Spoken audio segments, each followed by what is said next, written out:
Olá, amigos ouvintes da Divulgar, tudo bem?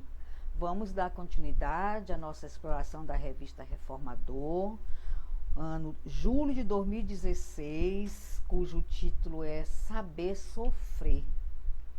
Vamos ver a importância que é a gente aceitar o sofrimento ainda, ou já que estamos no mundo de provas e expiações, não é verdade? Está lá nas páginas 14, 15, 16 e 17. Nosso autor é Clara Lila Gonzalez de Araújo. Porque melhor é que padeçais, fazendo o bem, entre aspas, se a vontade de Deus assim o quer, do que fazer o mal. Está lá em Pedro, capítulo 3, versículo 17. Então, vamos ver o que Pedro nos ensina através da Clara Lila, né? E ela começa assim. Em sua primeira epístola, do apóstolo Pedro ensina que devemos aceitar as provações e ir ao encontro do sentido verdadeiro do pensamento de Jesus sobre as dores terrenas. As provações não são nada diante das bênçãos que conquistamos. Ao vencermos com coragem e abnegação as provas que amealhamos, seguros de que a terra é apenas um repositório de experiências necessárias para a evolução do espírito. Gente, nesse primeiro parágrafo aqui, a gente já fica atento, porque deixa muito claro para a gente a necessidade de a gente aceitar as provações, por mais duras que elas sejam, né? E ainda fala que as benéfices do Cristo são bem maiores, né? Continuando. Nossa passagem pela vida corporal é extremamente importante para que possamos cumprir os desígnios de Deus, por meio de ações materiais que nos auxiliam no desenvolvimento da inteligência e da moral. No entanto, em todos os atos que realizamos, precisamos considerar que não pertencemos a este mundo e que, algum dia, retornaremos à verdadeira pátria espiritual. Esse é o nosso consolo, não é verdade? Que nós sabemos que nós estamos aqui só de passagem. Nossa verdadeira pátria não é aqui. Para mim, inclusive, é um consolo. Quando eu me livrar desse avatar aqui, oh, maravilha. Ou, não sei o que me espera. Se bem que a gente que é espírita sabe bem o que nos espera, né? Porque é como Haroldo Dutra fala, depois que eu me tornei espírita, nunca mais eu consegui pecar em paz. Eu cometo algum equívoco e, meu Deus, eu estou fazendo isso, eu vou pagar caro. E até a gente sabe o que a gente vai pagar. Olha, isso é muito complicado. Por isso que muita gente abandona o espiritismo, que é para não viver assim, com esse pensamento de que o que está fazendo aqui vai colher depois. E isso é fato. Não tem saída.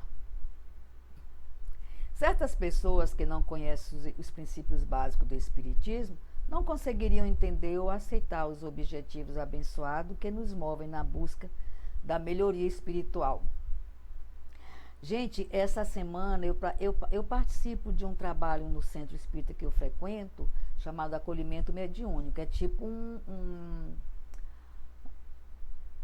é um bate-bola, né? As pessoas perguntam e tem pessoas, trabalhadores da casa, que estão lá na frente respondendo. E tinha um grupo de jovens essa semana lá. E aí um perguntou o que era obsessão e por que obsessão. E foi respondido, né? Qual o motivo da obsessão, o que acontecia com a gente, por que a obsessão, os nossos equívocos e tal, como é que diria, como nós iríamos sofrer com os nossos equívocos, os nossos obsessores nos encontravam por conta de equívocos de vidas passadas e que agora a gente estava aqui para resgatar isso, né? E aí um perguntou assim, quer dizer que a gente não tem livre-arbítrio no espiritismo? Aí todo mundo sorriu, né? Da infantilidade dele. E aí uma das pessoas que estava respondendo disse, tem livre-arbítrio. Só que se você usar esse livre-arbítrio todinho agora, quando você voltar, você vai voltar compulsoriamente, aí o bicho vai pegar. Mas foi bem interessante a pergunta dele, e muito importante, que às vezes vocês fazem perguntas assim, mas aí eu não tenho opção, eu tenho que fazer isso e isso. Não, você tem livre-arbítrio. Só aprenda, saiba usar esse livre-arbítrio, né? Mas quando você vê os resultados do mau uso do livre-arbítrio, você pensa, então quer dizer que eu não posso mesmo, eu sou proibido? Não, você não é proibido de nada, você pode fazer tudo. Só tem que lembrar que o que você planta, você tem que colher. Não é verdade? E continuando. Porém, falar do sofrimento como instrumento providencial para edificação e amadurecimento moral do espírito é tarefa difícil. Mesmo para nós espíritas que, apesar de termos a compreensão exata dessa definição, ainda não a aceitamos como grave desafio a superar em nossa existência. O que eu acabei de falar, né? A gente se pergunta, então quer dizer que eu não tenho livre-arbítrio? Cadê meu livre-arbítrio? Eu não posso fazer o que eu quero? Como assim? É verdade? Para a mentora espiritual Joana de Ângeles, o sofrimento se apresenta como uma enfermidade. E ela aconselha que se faça um tratamento conveniente em que se invistam todos os valores ao alcance pela primazia de lograr-se o bem-estar e o equilíbrio físico-psíquico. Encontrado o sofrimento, o homem tem o dever de identificar as suas causas, que procedem dos atos degenerativos próximos ou remotos referente às suas reencarnações. Pode ser que aconteceu em vidas passadas, pode ser que aconteceu agora nessa encarnação. E ao lado daqueles que resumam das dívidas kármicas, estão os decorrentes das suas emoções desequilibradas, que têm nascentes no egoísmo, no apego à imaturidade psicológica. Dentre outros, apresentam-se em plano de destaque o medo, o ciúme, a ira, e que explodem facilmente, engendrando sofrimento. E no uso da nossa relativa liberdade, podemos fazer coisas que afrontam as leis divinas. Agimos em opção ao Criador, sem nos preocuparmos com as consequências. E daí resulta o afastamento das boas ações, cujo efeito é a dor. E ela só cessará quando chegarmos à conclusão de que precisamos mudar, principalmente quando a nossa vontade personalista, que insiste em prevalecer, em muitas ocasiões, mesmo sem ter razão. Allan Kardec, em nota da questão 933 do Livro dos Espíritos, reflete sobre as diferenças existentes entre as criaturas e os resultados obtidos por elas da felicidade e de infelicidade. De ordinário, o homem só é infeliz pela importância que liga às coisas desse mundo. Fazem-lhe a infelicidade, a vaidade, a ambição e a cobiça desiludida. Assim, os sofrimentos existem em forma de tormento material para os que não acreditam em Deus, deixando-se transtornar pelas agonias da vicissitude sem suportar as misérias da existência. E algum desses infelizes indivíduos procura no suicídio a pretensa solução para os seus males. Lê do engano. Você se suicidar, você não se livra dos seus sofrimentos. Pelo contrário, triplica os sofrimentos. Igualmente, o sofrimento cresce para aqueles em que o orgulho ferido, a ambição frustrada, a ansiedade da avareza, a inveja, o ciúme, todas as paixões são torturas da alma. E o invejoso e o ciumento vivem ardendo em contínua febre.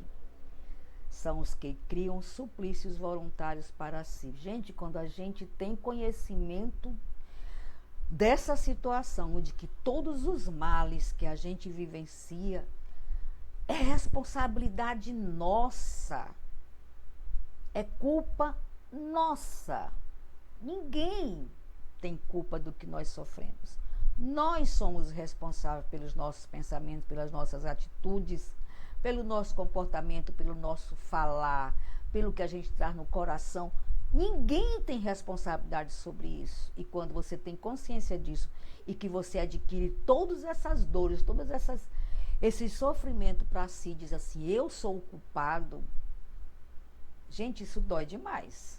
É por isso que Haroldo Dutra diz, depois que eu me tornei espírita, nunca mais eu consegui pecar em paz. Continuando, testemunhos acerbos são vividos por essas almas bondosas e humildes que aceitam com paciência e abnegação suas penas temporárias. São os espíritos que reencarnam em condições de vencer suas mazelas morais, sem deixarem abater pela excessiva tristeza, convictos de que em pouco tempo haverão de se libertar dos problemas materiais e morais que os atingem, continuando o seu itinerário de luz em benefício dos homens. É o outro lado, não é? O outro lado do sofrimento que surgem os espíritos que são testemunhos dos acervos vividos por essas almas bondosas, né? Eles se tornam verdadeiramente fortes e resolutos para enfrentar com a crença e sustentar na dolorosa caminhada terrena, né? O Dr. Victor Emil, que é o Franklin, 1905 a 1997, MD, PhD, professor de Neurologia e Psiquiatria da Universidade de Viena e da Universidade Internacional da Califórnia, criador da logoterapia, autor de dezenas de livros e reconhecido mundialmente. Legou à humanidade exemplos edificantes sobre a sua vida. O Dr. Victor Emil Franklin foi prisioneiro dos nazistas em campos de concentração, sendo reduzido a uma vida extrema, dolorosa e miserável até ser libertados. Seus pais, seu irmão e sua esposa foram mortos em outros campos de extermínio. Mas ele resistiu bravamente a essa desafiadora prova que lhe fazia sentir diariamente as angústias de esperar a cada momento por sua exterminação, além da saudade pungente que guardava dos seus afetos em seus trabalhos terapêuticos. Um dos argumentos essenciais defendidos por ele é descobrir o sentimento da vida e do sofrimento. Um dos principais fundamentos da logoterapia está em que a principal preocupação da pessoa não consiste em obter prazer ou evitar a dor, mas antes em ver um sentido na sua vida. E para determinados espíritos, como já vimos anteriormente, o sofrimento surge muitas vezes pela incúria e pela imperfeição, resultando em experiências dolorosas a exprimir os erros do passado e do presente. Porém, os resgates promulgados pelas leis divinas conferem-nos inúmeras oportunidades espirituais que conquistamos, obtendo a cura das nossas doenças morais. Em páginas psicografadas por Francisco Cândido Xavier, o Espírito Emmanuel pergunta a respeito de como tem sido o nosso empenho no serviço a executar em benefício daqueles que sofrem. A arma criminosa que se quebra e a medida repugnante consumada provocam sempre maldição e sombra, mas para o servo dilacerado no dever e para a lâmpada que se apaga no serviço iluminativo, reserva-se um destino diferente. E desse modo, é preciso amadurecer emocionalmente, admitir que o sofrimento nos depura todas as vezes que procurarmos no trabalho de Jesus olvidar os dramas vividos em nossas existências. A dor antiga nos convida a servir ao próximo, e o ato de doação se transforma no melhor remédio para os que sofrem. Doação. O que nós podemos doar? O nosso amor, o nosso bem-querer, a nossa compaixão, o nosso abraço, o nosso sorriso. Muita gente, às vezes, quando fala em doação, acha que são somente coisas materiais que a gente pode doar. A gente pode doar sentimentos, sim. E, às vezes, uma doação de um bom sentimento, ele tem muito mais poder de tirar alguém de um momento difícil, de uma dor dilacerante, de uma angústia, de uma depressão, do que algo material. Porque algo material se desgasta, acaba. E quando você faz uma doação de um abraço, uma doação de um sorriso, olá, como você está? Está tudo bem? Como é que está a sua família? Posso te ajudar em algo? Às vezes você salva a vida. Às vezes você salva a vida. Continuando, na terra sofrem todos que sejam ricos ou pobres. No entanto, poucos sofrem bem e aceitam suas provas com compreensão e paciência. Deus não coloca fardos pesados nos ombros fracos e se torna primordial acreditar na bondade divina. Gente, eu falo muito isso. Deus não coloca fardo nas minhas costas que eu não possa carregar. Por mais pesado, por mais dolorido, por mais sofrido que ele seja. Porque Deus não é meu padrasto, ele é meu pai. E um pai não maltrata um filho. Então, se ele permite que algo venha pesado para os meus ombros, ele tem certeza absoluta que eu vou conseguir passar por aquela fase, passar por aquela prova ou aquele sofrimento. Ele não tem dúvida de que eu sou capaz. Então, tenhamos essa certeza absoluta que Deus não coloca fardo nas nossas costas que a gente não possa carregar. E com uma certeza, sair vitorioso. Isso nos acalanta, nos acalma a alma, nos dá esperança, quando a gente sabe que tudo passa. Tudo, exatamente tudo passa. O bem e o mal, o bom e o ruim. A alegria e a tristeza, a saudade, a dor, a fartura, tudo passa. Tudo, absolutamente tudo. Só não passa a nossa fé e a certeza de que nós estamos aqui de passagem, porque nós pedimos para vir, porque nós pedimos no nosso projeto de reencarnação, nós pedimos todas essas mazelas para nós passarmos por ela. E quando a gente chega aqui, a gente esquece. Ai, meu Deus, por que eu pedi tudo isso de uma vez só? Eu tenho uma filha que ela tem uma carga bem pesada, compromissada nessa vida que ela está. Eu disse, mas minha filha, por que tu pediu tudo de uma vez? Ela disse, mãe, porque eu queria me livrar logo de uma vez de tudo, para mim não voltar de novo, outra encarnação com o mesmo sofrimento. E eu acho engraçado. E findando o nosso evangelho, perdão, a gente está fazendo evangelho diariamente, e aí veio à minha cabeça agora o evangelho. Mas findando a nossa reflexão de hoje, o último parágrafo diz assim: o fardo é proporcionado às forças, como a recompensa o será a resignação e a coragem. Olha que maravilha! O fardo é proporcionado às forças, como a recompensa o será a resignação e a coragem. Mais opulenta será a recompensa do que penoso a aflição. Cumpre, porém, merecê-la. E é para isso que a vida se apresenta cheia de tribulações. Então, não vamos reclamar das nossas tribulações, vamos lembrar que fomos nós que pedimos para passar por essas tribulações.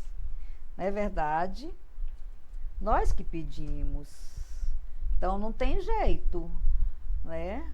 A gente precisa aceitar com resignação e agradecer todas as vezes que a gente conseguir superar uma tribulação.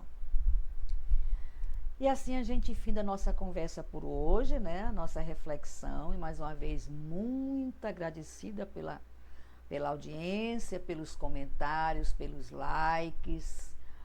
Isso me incentiva a continuar estudando, a trazer as nossas reflexões para dividir com vocês e a gente aprender junto. Porque todas as vezes que eu vou passar uma reflexão dessa, eu estudo, eu busco outras informações e isso me enriquece.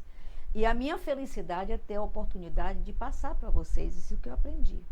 Tá certo? Fiquem todos com Deus, Maria e José.